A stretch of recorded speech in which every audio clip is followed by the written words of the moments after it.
درود دوستان، در این ویدیو به صورت خیلی سریع می‌خوایم آموزش بدیم چطور در سایت TLS کانتکت اکانت بسازید و اپلیکیشن و بعد وارد صفحه انتظار بشید. برای ورود به سایت در گوگل سرچ می‌کنیم TLS جرمنی. لینک اولی که برای ما میاره پورتال آلمان هست، روش کلیک می‌کنیم. من لینک رو در دیسکریپشن ویدیو هم قرار میدم که بهش دسترسی داشته باشید. این صفحه پورتال آلمان TLS کانتکت هست. در این فرم کشور ایران رو انتخاب می‌کنیم و کانفرم می‌زنیم. تناسبی که داره تهران هست، روش کلیک می‌کنیم. این پورتال تهران هست. دوستان با این لینک مستقیمی که اینجا هست هم شما میتونید وارد پورتال تهران بشید.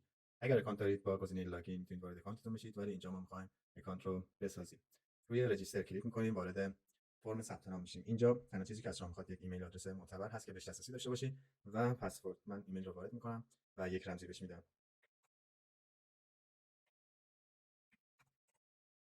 مجدد همون رمز رو وارد می‌کنم.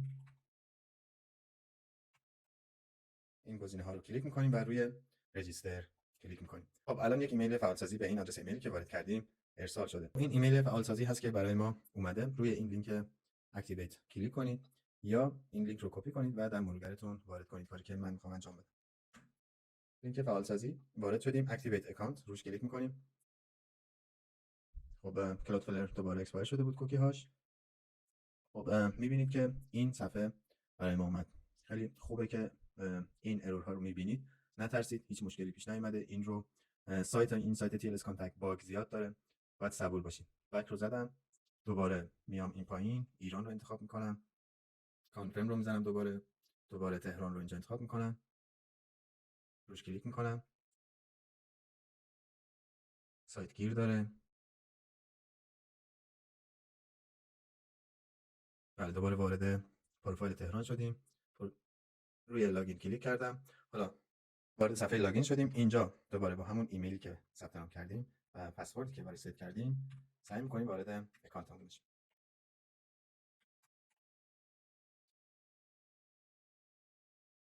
لاگین رو می‌زنم و می‌بینید که وارد پروفایل شدیم. اینجا صفحه اپلیکیشن منیجر هست. به صورت دیفالت یک اپلیکیشنی برای ما ساخته شده. ما می‌خوایم برای لگال یک درخواست ثبت کنیم و وارد صفحه انتظار بشیم. اینجا عنوان اپلیکیشن رو می‌تونیم عوض کنیم. روی کلیک روی این مداد من اسمش رو لگال قرار میدم. زیاد مهم نیست، ولی فقط برای اینکه بدونیم این درخواست. روی سلکت کلیک می‌کنم.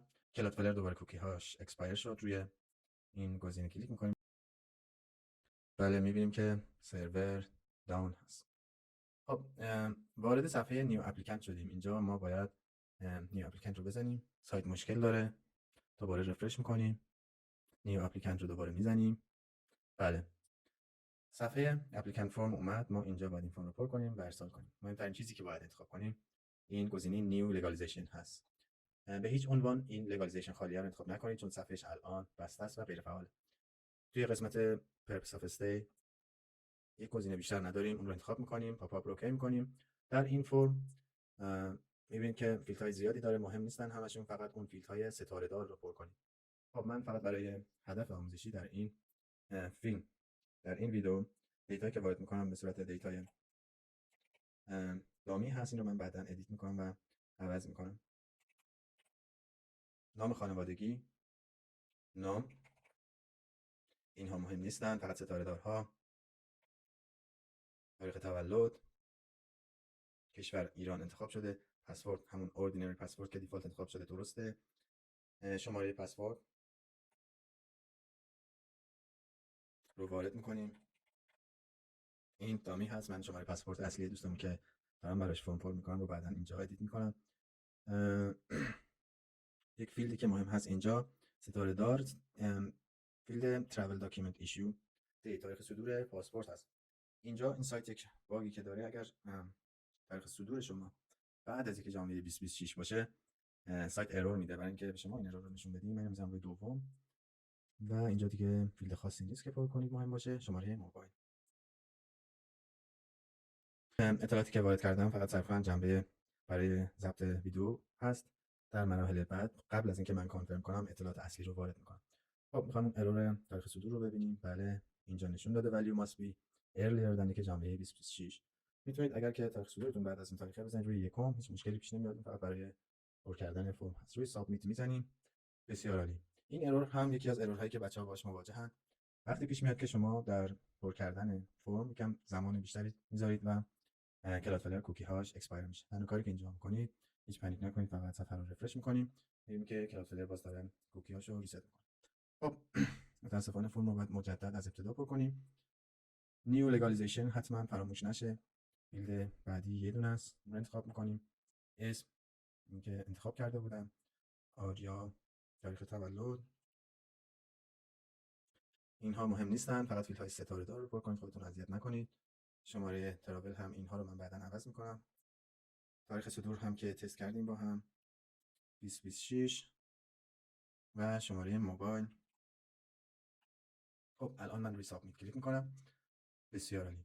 اینجا فرم ما ولید هست و میتونیم روی کانفرم کلیک کنیم. دقت کنید اگر که کانفرم رو بزنید دیگه این فرم قابل ویرایش یا حذف نخواهد بود. حتما یک بار چک کنید فیلدها رو، اطلاعات درست باشه، به خصوص شماره پاسپورت، چون اگر که مشکلی داشته باشه توی تیلس کانتکت به شما احتمالاً گیر بده.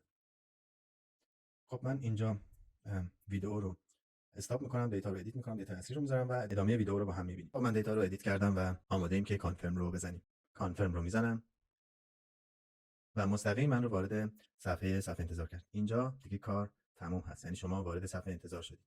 الان برای شما یک ایمیل تاییدیه هم میاد که بهش ما میگیم ایمیل اول. ایمیل تایید هم ارسال شد. یک همچین ایمیلی هست که میگه اپلیکیشن شما با موفقیت ثبت شد و در صف قرار گرفته شد. خب بعد از اینکه ایمیل اول گرفتیم چیکار کنیم؟ ایمیل دوم کی میاد؟ این رو نمیشه متوجه شد. همونطور که میبینید وقتی توی پروفایلتون هستین گزینه‌های ادیت و دیلیت غیر فعال هست و سلکت رو که بزنید اینو میاره. این صفحه واقعا خوبه که این ارور اینجا نمایش داده شد. گاهی پیش میاد. این به خاطر این هست که دوباره کوکی های کلادفلر اکسپایر شده. یک بار صفحه رو رفرش می‌کنید، کلادفلر کار خودش رو میکنه و این صفحه‌ای هست که شما از این به بعد خواهید دید. کاری که می‌کنید که در گروه تلگرامی که داریم بیاید دیتای ایمیل اولتون ثبت کنید. تقریبا به صورت تقریبی میشه متوجه شد که کی نوبتتون میشه. اینجا کار باش بسیار راحت هست. اد رو میزنید. راهنما هست که به چه صورت شما اطلاعاتتون رو وارد کنید. اد، ساعت ابتدا تاریخ امروز 19 بود، ساعت به وقت ایران و اسم. به این صورت شما وارد لیست انتظار لگال شدید.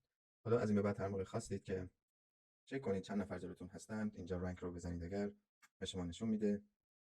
من چون ادمین هستم باید با آیدی چک کنم. 66 نفر قبل از این کاربر ثبت شدن، یعنی به صورت تقریبی. استاتس هم آمار کلی لیست رو نشون میده که تا این لحظه‌ای که داریم ویدیو رو میگیریم 107 نفر ثبت شدن، 8 نفر ایمیل دوم گرفتن، 99 نفر منتظر که این هم وضعیت کلی هست و سر صف هم به این صورت است. خب برای اینکه این ویدیو به دست دوستان بیشتری دیگه برسه کانال رو لایک و سابسکرایب کنید. مرسی.